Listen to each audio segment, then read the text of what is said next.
Hello everyone, myself doctor আলিফ ইসলাম। আজকে আমরা একটা হেলথ ইস্যুর উপরে ডিসকাস করব, যেটা সামার সিজনে আমরা অফেন অ্যাভয়েড করি, দ্যাট ইজ সামার কাফ। আমরা অনেকেই ভাবি কাফ শুধু উইন্টার সিজনেই হয়, কিন্তু সামার সিজনেও কাফ হয়, যেটাকে আমরা কমনলি বলে থাকি সামার স্নিফলস। এটা জেনারেলি হয় সাডেন একটা টেম্পারেচার গ্যাপ যদি হয়ে যায়। ফর এক্সাম্পল, স্কচিং সামার হিটে আমরা বাইরে থাকছি, তার সাথে আমরা যখনই এসির ঘরের মধ্যে ঢুকে যাচ্ছি, এই যে সাডেন চেঞ্জ ইন টেম্পারেচার হচ্ছে, এটার ফলে কিন্তু হতে পারে। তার সাথে যদি কোনো অ্যালার্জি বা পলিউটেন্টের সাথে যদি কোনো এক্সপোজার হয়ে থাকে।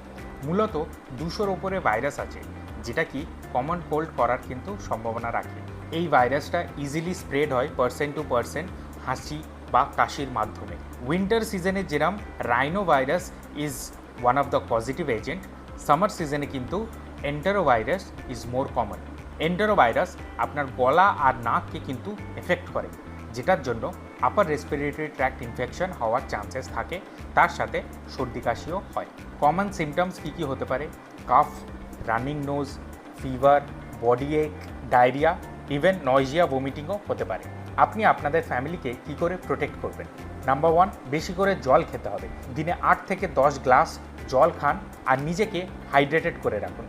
বাইরে ঘাটে যখন বেরোচ্ছেন, ডাস্ট এনভায়রনমেন্ট যখন থাকছে, অবশ্যই মাস্ক পরবেন। আর হ্যান্ড ওয়াশটা must with soap and water. যদি অনেক দিনের কাশি থাকে তাহলে কিন্তু অ্যাভয়েড করবেন না, অবশ্যই ডাক্তার দেখান। এটা অ্যালার্জির জন্য হতে পারে বা ভেতরে কোনো ইনফেকশনও থাকলে সেটার জন্যও হতে পারে। যতটা পারবেন মুখ, চোখ, নাক এগুলোতে কিন্তু হাত যাতে কম দেওয়া যায়। আপনি কাফ সিরাপ বা ন্যাজাল স্প্রে ব্যবহার করতে পারেন, কিন্তু সেগুলো ব্যবহার করার আগে অবশ্যই ডক্টর কনসালটেশন করে নেবেন। আর কাফ কম করার জন্য আপনি কিন্তু বাড়িতে হার্বাল টি খেতে পারেন অথবা স্যুপও খেতে পারেন। আগেও যেরকম বললাম, অনেক দিনের কাশি যদি থাকে, তার সাথে যদি শ্বাসকষ্ট শুরু হয়, তাহলে একদম দেরি করবেন না, অবশ্যই নিয়ারেস্ট হসপিটাল ভিজিট করুন আর ডাক্তার দেখান। Stay cool, stay safe and let the summer calf be away. Thank you so much. Thanks for watching. Please like, share and subscribe.